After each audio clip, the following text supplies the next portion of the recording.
তারেক রহমান, সালাউদ্দিন আহমেদ, আপনাদেরও উচিত আপনাদের বাসার আইপিএস জেনারেটর, সৌরবিদ্যুৎ যা বিকল্প যে বিদ্যুৎ ব্যবস্থা আছে সংযোগ, সেটা আজকে খুলে রাখা।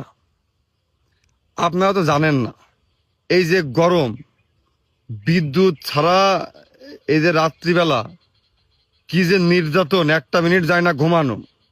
তারপর যাকে শ্বাসকষ্ট আছে তারা তো প্রত্যেক দিন কানের গোড়ায় কেউ না কেউ এসে লাইলাহা পড়তে হয়। যারা হাই প্রেশার, মনে হলো জানটা গেছে, ছোট বাচ্চাদের তো হাসপাতালের খোঁজ খবর রাখেন আপনারা? রাখেন না।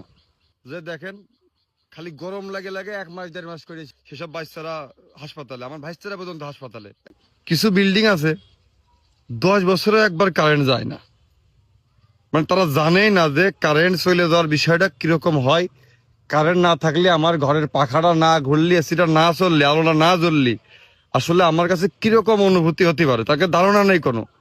তারা ওই মোবাইলে দেখে যে আজকে আবহাওয়া কত ডিগ্রি সেলসিয়াস তাপমাত্রা, এই তা ওইটাও দেখে যখন, তখন ওই এসইউভি গাড়ির ভিতরে এসিটা ঠিক ওই 23 ডিগ্রি সেলসিয়াস তাপমাত্রায় সেট করা থাকে।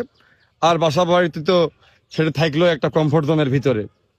আমার অভিযোগ হচ্ছে যে যার টাকা আছে সে আইপিএস লাগাক, জেনারেটর কিনুক, কিন্তু সরকারি দলের কোনো প্রতিনিধি যেন আইপিএস না লাগায়, জেনারেটর না ব্যবহার করে।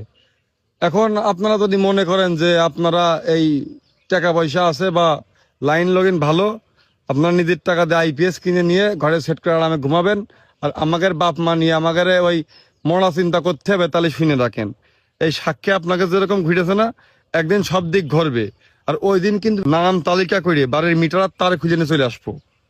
শোনেন, আমাদের দেশের নিয়ম হচ্ছে কি, যে দল ক্ষমতায় থাকে তারা ব্যতীত, তারা ফেরেস্তা পীরে কামেল, এর বাইরে যারা বিরোধী দল, রাজনৈতিক দল, তারা সবাই আসামি। ইমাম সাহেব আসামি। যেরকম 17 বছর এই বর্তমান সরকারের প্রতিনিধি নেতাকর্মীরা খুব কষ্ট করেছে, তাদের বাসায় থাকতে পারেনি, মিথ্যে মামলা, নির্যাতন, জুলুম হয়েছে, এটা আমি বিশ্বাস করি। কিন্তু আপনারাও কিন্তু সেমটাই করেন, আরো বেশি করেন। তো গেল, এখন আমাদের দেশে কিন্তু বিদ্যুৎ যাইতো না, পর্যাপ্ত পরিমাণ বিদ্যুৎ ছিল, খুব আরামে থাকতাম আমরা। তো এই ডে সম্পর্কে আপনারা জানেন না, কারণ আপনারা কি, আপনারা এই 17 বছর নির্যাতনে, জুলুমি বা দোষ করে যে কারণেই হোক, আপনারা ধান খেতে ঘুমাইছেন। তো বিদ্যুতের সংযোগ, বিদ্যুতের সুবিধা সম্পর্কে আপনাদের ধারণা খুব কম। আপনারা এটা করতেছেন যে ফ্যান আছে, বাতি আছে, কিন্তু বিদ্যুৎ নেই, খাম্বা আছে, ট্রান্সমিটার আছে, কিন্তু ট্রান্সফার করার কারেন্ট নেই। ভাই এটা তো চলে না, এটা তো হয় না, বোঝেননি? মানে আপনাদের কি, মানে বাংলাদেশের সরকারের যে আসুক ব্যাপারটা এই দেখি যে তাকে সিদ্ধান্ত, তাদের কার্যক্রম অল টাইম জনগণ যা চায়